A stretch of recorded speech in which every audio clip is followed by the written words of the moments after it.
अस्सलामुअलैकुम। अगर आप ख़ुद गाड़ी इंपोर्ट करना चाहते हैं जापान ऑक्शन से तो बिल्कुल आप सही वीडियो देख रहे हैं। काइंडली हमारे साथ रहिएगा। आज हम जो है डिस्कस करेंगे किस तरह जापान से एक गाड़ी आप इंपोर्ट कर सकते हैं, जापान ऑक्शन में बिडिंग कर सकते हैं और गाड़ी पाकिस्तान आने तक किन किन स्टेप से गाड़ी गुजरती है, कितना टाइम लगता है और कॉस्टिंग क्या आती है, किस तरह कॉस्टिंग निकाली जाती है। बिल्कुल ईजी है, कोई मुश्किल काम इसमें नहीं है, आप ख़ुद भी कर सकते हैं। अगर आप बिल्कुल इसमें न्यू है, आपको समझ बूझ नहीं है तो आप बिल्कुल ये काम कर सकते हैं, इसमें ऐसा कोई प्रॉब्लम नहीं होगी। अगर अगर किसी को सर्विस चाहिए गाड़ी इंपोर्ट करने की, अगर आपने एक गाड़ी इंपोर्ट करनी है तो बिल्कुल मैं सर्विस प्रोवाइड कर सकता हूँ। 033393669392 पे आप मुझसे रब्ता कर सकते हैं अगर आप वाकई में गाड़ी इंपोर्ट करने में इंटरेस्टेड हैं। ठीक है, तो आज इंशाल्लाह सारी बातें जो है मैं करूँगा पीआरसी के हवाले से। पासपोर्ट की जो बातें होती हैं, लोग पूछते हैं कि भाई हम अपने पासपोर्ट पे कर सकते हैं नहीं कर सकते।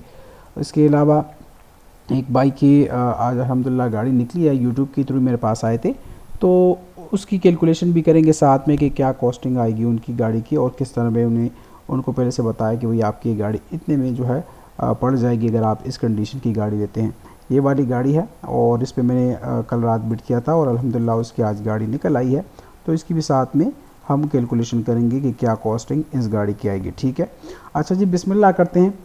मुख्तलिफ़ कंपनीज़ हैं काम कर रही हैं, SBD Japan, ICM Japan, Autocomp, एमडीके, तो नामी गिरामी मुख्तलिफ़ कंपनीज़ हैं। आप किसी से भी रब्ता कर सकते हैं यार, हर कंपनी के अपने रूल्स हैं, सिक्योरिटी डिपॉजिट करना होता है और सबसे अहम चीज़ आपको वीआईपी आईडी पासवर्ड चाहिए होता है लॉगिन करने के लिए, क्योंकि अगर आप मुख्तलिफ़ वेबसाइट पे भी चले जाएं, आप लॉगिन भी कर लेते हैं, रजिस्टर भी ख़ुद को करा लेते हैं, लेकिन उनके पास आपकी बिड नहीं जाती। मतलब लाखों लोग जो है रोज़ाना के बेस पे उनमें जो है रजिस्ट्रेशन करते हैं, लेकिन काम उन्हीं का होता है जो कि डायरेक्टली उनसे रब्ता करते हैं। कॉन्टैक्ट नंबर आप जो है आपको किसी भी वेबसाइट पे जो है उसी कंपनी के मिल जाते हैं। और ऐसा नहीं होता कि वो आपसे जैपनीज़ में बात करेंगे तो आपको मुश्किल होगी, नहीं जी। हर एक मुल्क का जो है, हर एक मुल्क के जो है नुमाइंदे वहाँ पे बिठाए होते हैं जो कि वहाँ के नेटिव लोकल लैंग्वेज से, मतलब आप उर्दू में उनसे बात कर सकते हैं। बहुत ही ईजी है, आप उनसे रब्ता करें तो वो आपसे फ़र्स्ट स्टेप में सिक्योरिटी डिपॉज़िट की जो है वो डिमांड करेंगे कि भाई आप सिक्योरिटी डिपॉज़िट कर लें। तो नॉर्मली 1.5 लाख या 2 लाख या हर कंपनी की अपनी पॉलिसीज़ होती हैं, आप उनके अकाउंट में डिपॉज़िट करेंगे। तभी उसके बाद जो है आपको वीआईपी आईडी लॉगिन पासवर्ड जो है वो आपको दे देंगे और उसके बाद जो है आप बिडिंग कर सकते हैं, उसमें कोई प्रॉब्लम नहीं अगर आपको बिडिंग करने का तरीका आता हो। तो बिडिंग में क्या चीज़ें चेक करनी है ऑक्शन शीट में, तो वो मैं आपको सारा साथ में समझाता हूँ। तो तरीक़ाकार तो स्टार्ट का बता दिए कि आपने उनसे रब्ता करना है। सेल नंबर होते हैं, व्हाट्सएप नंबर भी होते हैं, आप उनसे रब्ता कर लें। वो आपको अकाउंट नंबर देंगे कंपनी का और उसमें आप डिपॉज़िट करेंगे। डिपॉज़िट किस तरह करना है, तो यहाँ पे पाकिस्तान में तो कोई लीगल तरीका इस तरह नहीं है कि आप जो है अपनी पर्सनल अकाउंट से उनके अकाउंट में जो है डिपॉज़िट करें। तो आपको मजबूरन किसी न किसी आपके कोई कज़न होंगे बाहर या दुबई में या सऊदी अरेबिया में, मैक्सिमम वहाँ से टीटी निकलती है और जो है रियाल या दरहम जो है वहाँ पे जैपनीज़ अकाउंट में वो डिपॉज़िट करा लेते हैं आपके लिए। ठीक है, तो वो रसीद आपको मिल जाती है, वो टीटी की रसीद एम्प्टी कॉपी या लोकल या अगर कोई अरेंज कर ले वहाँ पे तो वो आपको दे देंगे और आप जो है कंपनी को फॉरवर्ड कर देंगे कि भाई ये मैंने आपके अकाउंट में डिपॉजिट कर ली, ये मेरे पैसे हैं। ठीक है, वो आपको कन्फर्मेशन दे देंगे, हाँ भाई ये आपके पैसे आ गए, आपकी आईडी पासवर्ड है आपको दे देंगे, आप लॉगिन करेंगे। लॉगिन का मैं तरीक़ाकार आपको बता दूँ, यहाँ पे फ़र्ज़ कर लें मैं लॉग आउट होता हूँ, यहाँ पे लॉगिन करते हैं और यहाँ पे आईडी पासवर्ड दे देना है आपको और लॉगिन कर लेना। ठीक है, उसके बाद यहाँ पे आप आते हैं जापानीज़ ऑक्शन में और फ़र्ज़ करें मैं चाहता हूँ कि मुझे वैगन आर गाड़ी चाहिए, क्योंकि मैंने आज कैलकुलेशन इसी गाड़ी पे करनी है साथ में, तो आपको लोग थोड़ा बहुत आइडिया हो जाएगा। तो जापानीज़ ऑक्शन में आना है। यहाँ पे अगर आप देखें तो वीक के दिन है, यहाँ पे मेंशन है फ्राइडे हो गया, ये तो चला गया दिन, और सैटरडे के दिन पे हम क्लिक करते हैं कि सैटरडे कल की जो गाड़ियाँ हैं वो अभी हमारे लिस्ट पे आ जाएँ सामने और हम जो है बिडिंग कर लें। ठीक है, वैगन आर पे मैंने क्लिक कर दिया। अच्छा जी, 3 साल पुरानी 3 साल पुरानी आप वैगन आर मंगवा सकते हैं। जो कमर्शियल टाइप गाड़ियाँ हैं, एसयूवी टाइप गाड़ियाँ 5 साल पुरानी आप कर सकते हैं। मतलब लैंड क्रूज़र हो गया, सुजुकी एवरी वैन हो गया, वेज़ल जो है वो भी आप जो है 5 साल पुरानी कर सकते हैं और CHR आप 5 साल पुरानी कर सकते हैं। तो इस टाइप की गाड़ी आप 5 साल पुरानी मंगवा सकते। सिएटा जो है मैंने खुद अपने घर के लिए ली है, तो वो भी 5 साल पुरानी आप मंगा सकते हैं। तो कुछ गाड़ियाँ 3 साल है, मैक्सिमम गाड़ी 3 साल है और कुछ जो है 5 साल की आप इंपोर्ट कर सकते हैं। लेकिन सुजुकी वगैरह जो है 3 साल कैटेगरी करंट ईयर को हटा के, मतलब 2023 को छोड़ के 22, 21, 20 ये आप कर सकते हैं। तो मैंने सेलेक्ट कर लिया जी। यहाँ पे मैं आखिरी पेज पे आता हूँ। मुझे 2020 चाहिए क्योंकि 2020 की ड्यूटी कम होगी, ठीक है। अभी ये महीना आध रहता है, इसके बाद जो है 2020 ख़त्म हो जाएगा क्योंकि इसकी लोडिंग फिर पॉसिबिलिटी नहीं होती कि विद इन द ईयर 2023 में इसकी लोडिंग हो पाए, ठीक है। तो महीना 1.5 महीने के बाद जो इसकी जो है बुकिंग भी बंद हो जाएगी। यहाँ पे अगर आप देखें तो इसमें मुख्तलिफ चेसिस हैं। यहाँ पे मैं आपको दिखा दूँ, 95 है, 85 है। 85 जो है नॉन हाइब्रिड है, यानी चार्ज ही होती है गाड़ी लेकिन हाइब्रिड टेक्नोलॉजी के साथ। असल में फुल हाइब्रिड तो नहीं होती और ये सेमी हाइब्रिड की कैटेगरी में आती है और इसकी ड्यूटी भी नॉर्मल गाड़ी की तरह आप पे करेंगे। सिर्फ और सिर्फ जो 1200 सीसी निसान नोट है वो जो है वो काउंट करते हैं कि हाँ जी ये हाइब्रिड है। बाकी 1500-1800 गाड़ियाँ जो है वो हाइब्रिड कैटेगरी में लेते हैं, ठीक है। उसकी ड्यूटी कम होती है। तो यहाँ पे अगर मैं देखूँ तो अगर मुझे समझ नहीं है कि ये गाड़ी कितने में जो है उठनी चाहिए, तो इसका यहाँ पे अगर आप देखें एवरेज प्राइस भी लिखी हुई है, लेकिन अमूमन आजकल जो है यन रेट कम है, उनकी लोकल करेंसी ख़ुद जो है डी वैल्यू है, तो यहाँ पे इस एवरेज प्राइस से थोड़ी सी ऊपर उठ रही है गाड़ी, ठीक है। यहाँ पे देखें तो हाइब्रिड FX है और आपने कंफर्म भी करना है चेसिस डाल के मुख्तलिफ वेबसाइट से। पाकिस्तानी मंथ मैन्युफैक्चर आप मालूम कर सकते हैं कि वाकई में 2020 है कि 2019 है, क्योंकि अक्सर औकात ये गलती हो जाती है लोगों से। यहाँ पे अगर आप देखें 2021 मॉडल है और यहाँ पे अक्षर शीट में देखूँ 4.5 ग्रेड है, इंटीरियर एक्सटीरियर्स का B है। और बाकी इसके अलावा ये चीज़ें जो है वो गुड पॉइंट्स है। यहाँ पे बैड कमेंट्स यहाँ पे हैं कि भाई इसमें कोई मसला है या नहीं। यहाँ पे डर्टी वगैरह कुछ लिखा होगा, इसको आप ट्रांसलेट भी कर सकते हैं अगर कंप्यूटराइज ऑप्शन शीट हो, ठीक है। बाकी इसके अलावा गाड़ी बिल्कुल साफ़ सुथरी है, कोई डेंट वगैरह ये A1 A2 ये इतना जो है मसला नहीं होता, बिल्कुल क्लियर नहीं आते, बिल्कुल साफ़ होती है गाड़ी। तो अगर मैं फ़र्ज़ करें इसमें कोई डैमेज गाड़ी का देखता हूँ या इसमें कोई ऐसा ग्रेड देखता हूँ जो कि अच्छा नहीं है, तो वो चेक करते हैं। सिर्फ़ और सिर्फ मकसद आपको दिखाने का। अच्छा यहाँ पे ट्रिपल स्टार है, डैमेज गाड़ी है, ये तो साफ ज़ाहिर है। यहाँ पे R ग्रेड है, R ग्रेड में मसला क्या होता है, ये रिपेयर्ड होती है ऑलरेडी, ठीक है। इसमें अक्सर टचिंग होती है। मैं आपको एक आध दिखा देता हूँ। ये डैमेज है, डैमेज कंडीशन में ही आप लेंगे, इसको आप खुद रिपेयर करेंगे। इसकी जो ट्रैवल एक्सपेंस है, मतलब फ्रेट होता है इसका, वो थोड़ा सा ज़्यादा होता है अगर इन केस ये ड्राइवेबल कंडीशन में नहीं होती, ठीक है। ये R ग्रेड है। यहाँ पे अगर आप देखें बी एक्सटीरियर्स का B है, अच्छा ग्रेड है। और यहाँ पे इंटीरियर्स का A है जो कि बिल्कुल साफ़ गाड़ी है, लेकिन B है लेकिन R है। R किस वजह से, यहाँ पे अगर आप इस साइड को देखें तो XX W2 XX, ठीक है। XX रिप्लेसमेंट है जो कि आलमोस्ट जो है काउंट होती है टचिंग में, और W2 कंफर्म टचिंग होती है, ठीक है। तो ये गाड़ी जो है एक साइड से डैमेज है जिसको रिपेयर किया गया है, इस वजह से R ग्रेड है। तो इसमें कुछ चीज़ें होती हैं जो कि आपने ध्यान रखना होता है। ये नो क्लेम की गाड़ी है, फ्रंट से डैमेज है और पीछे से ठीक है। पाकिस्तान में ज़्यादातर इसी किस्म की डैमेज गाड़ियाँ आती हैं। सारे पार्ट्स यहाँ पे अवेलेबल होते हैं लोकल कराची के मार्केट में, लाहौर की मार्केट में। इसके बैग्स भी जो है यहाँ पे आप देख सकते हैं खुले में। ये कम्प्लीटली इसका जो फ्रंट का जो डैशबोर्ड है ये कम्प्लीटली चेंज भी हो सकता है, यहाँ पे इसके पार्ट्स अवेलेबल हैं। तो इस किस्म की गाड़ी से आपने दूर रहना अगर आप घर के लिए ले रहे हैं। अच्छा जी, यहाँ पे अगर मैं बिड करता हूँ, यहाँ पे आप कोई भी प्राइस डाल सकते हैं। अगर इस एक्वा को देखें तो ये कल की तारीख की गाड़ी है, तो यहाँ पे कोई भी बिड आप डाल दें। तो अगर मुझे समझ नहीं आ रही कि भाई मैं क्या बिड डालूँ, तो आप सेल्स स्टेटिस्टिक्स से भी आइडिया ले सकते हैं, जिसमें 3 महीनों का रिकॉर्ड होता है।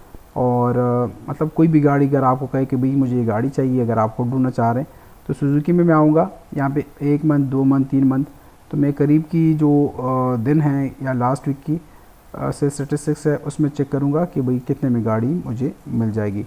यहाँ पे 2020 को कर दें और 2023 को भी इसको हटा दें क्योंकि काफ़ी महंगी पड़ेगी। सेम शेप ही है। सोल्ड पे क्लिक किया मैंने, सर्च क्लिक किया, यहाँ पे ऑटोमेटिक पे क्लिक करता हूँ क्योंकि इसमें अभी भी मैनुअल ट्रांसमिशन आ रही हैं, ठीक है।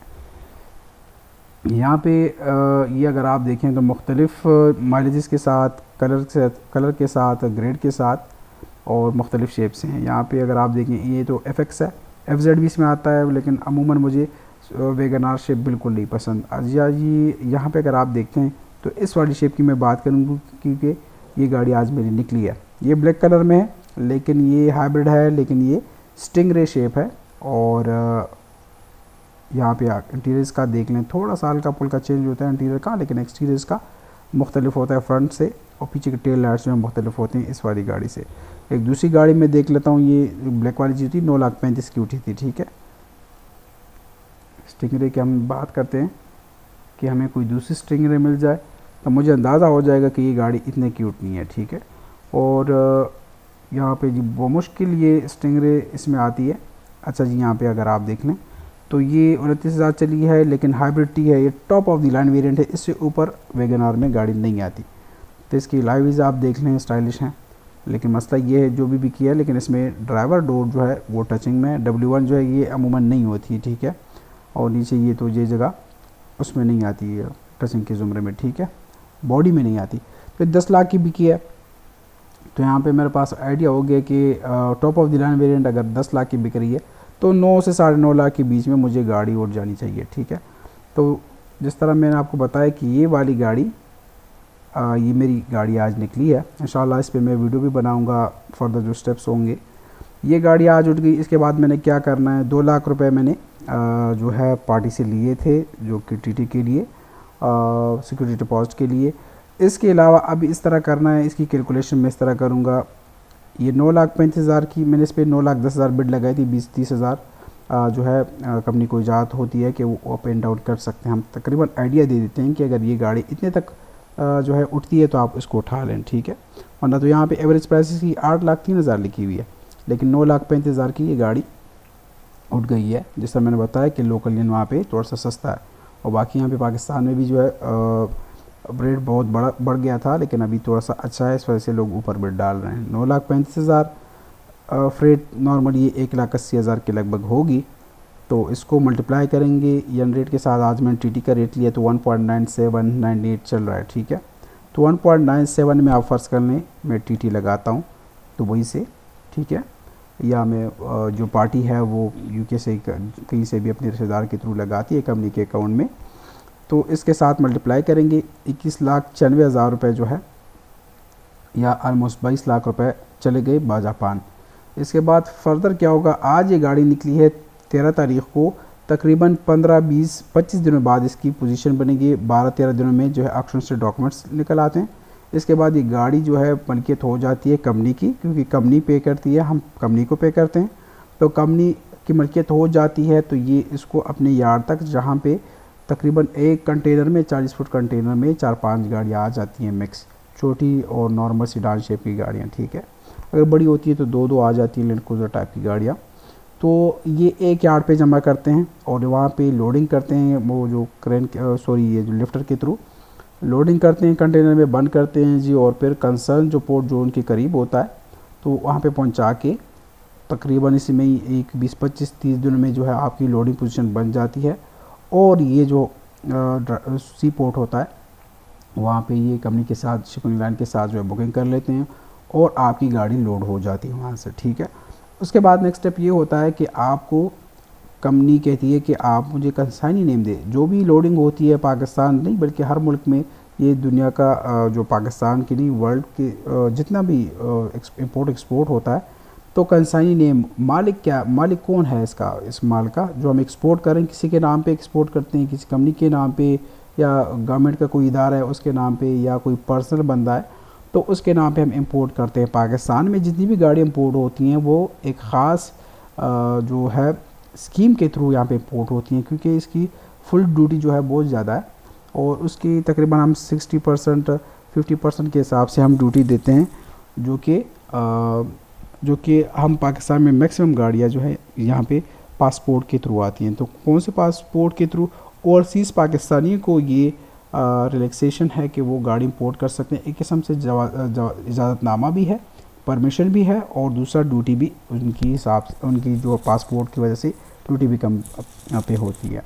तो अब पासपोर्ट कौन सा हम यूज़ कर सकते हैं, पासपोर्ट हम जो है वो यूज़ कर सकते हैं। पासपोर्ट में 3 किस्म के पासपोर्ट हम यूज़ कर सकते हैं ओवरसीज़ पाकिस्तानी के। यहाँ पे इस पे मैं एक ब्रीफ वीडियो भी बना चुका हूँ, ये वेबसाइट पे भी आप देख सकते हैं।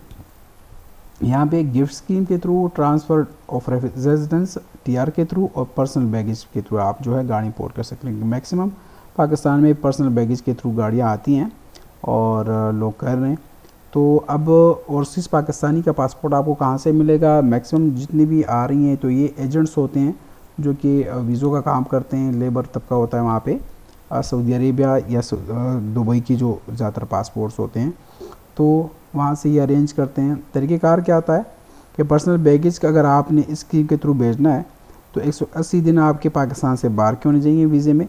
और ये डॉक्यूमेंट्स, ये तो नॉर्मल सी बात है, ये तो होती हैं। आईडी कार्ड चाहिए होता है और पासपोर्ट की जो है पिक्चर्स होनी चाहिए आपके पास।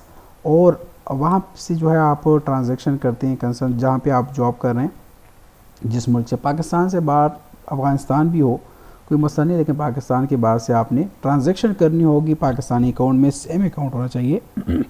मतलब वहाँ पे अहमद ख़ान के नाम से आपका नाम है और आपका वहाँ पे अकाउंट है। यहाँ पे पाकिस्तान में भी आपका अहमद नाम पे यहाँ पे अकाउंट होना चाहिए।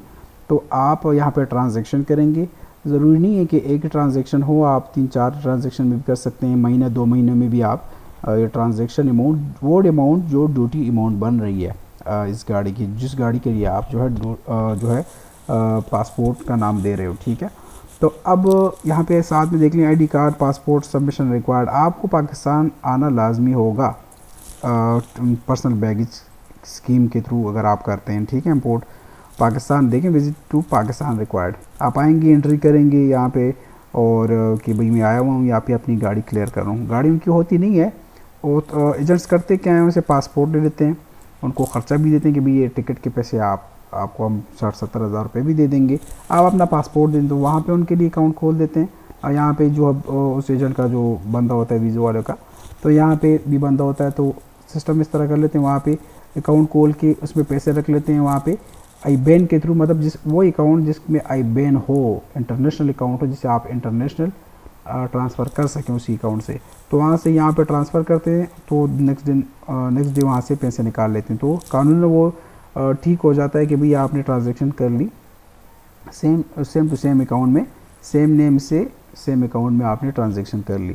तो यहाँ पे जब पैसे आ जाते हैं तो नेक्स्ट डे आप निकाल भी ले, कोई मसला नहीं है। तो आप बैंक से PRC जो है डिमांड करते हैं कि भाई आप मुझे प्रोसीड रेमिटेंस सर्टिफिकेट जो है इसका मुखफ़फ़ एब्रीवेशन है, तो ये आप मुझे बना के दें। तो वो आपको दे देते हैं कि भाई हाँ, ये इस अकाउंट से इस अकाउंट में ये पैसे आए हुए हैं और ये हमारे पास डिटेल है, ये अकाउंट नंबर्स हैं और ये अकाउंट नेम है, तो वो सारा उसमें आ जाता है।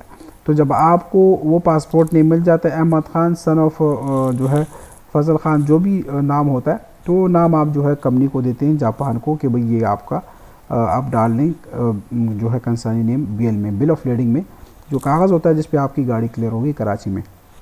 और जब आप देते हैं नॉर्मली 30 से 35-40 दिन लग जाते हैं शिपमेंट में, जब कश्ती आती है जो सी के थ्रू, ठीक है। तो यहाँ पे जब आ जाता है गाड़ी आ जाती है कराची पोर्ट पे, तो बाकी के डॉक्यूमेंट्स आपने रेडी करने होंगे। वो डॉक्यूमेंट्स जो एक्सपोर्ट सर्टिफिकेट और BL वगैरह ओरिजिनल आ जाता है कराची में। और उसके बाद स्टेप क्या होता है यहाँ पे मैं आपको बता दूँ। पासपोर्ट आपको कितने का मिलेगा, उसके लिए आपको ड्यूटी की अमाउंट पता होनी चाहिए। तो यहाँ पे इस तरह कर लें, ये वेबसाइट है, मैं लिंक में दे दूँगा डिस्क्रिप्शन में।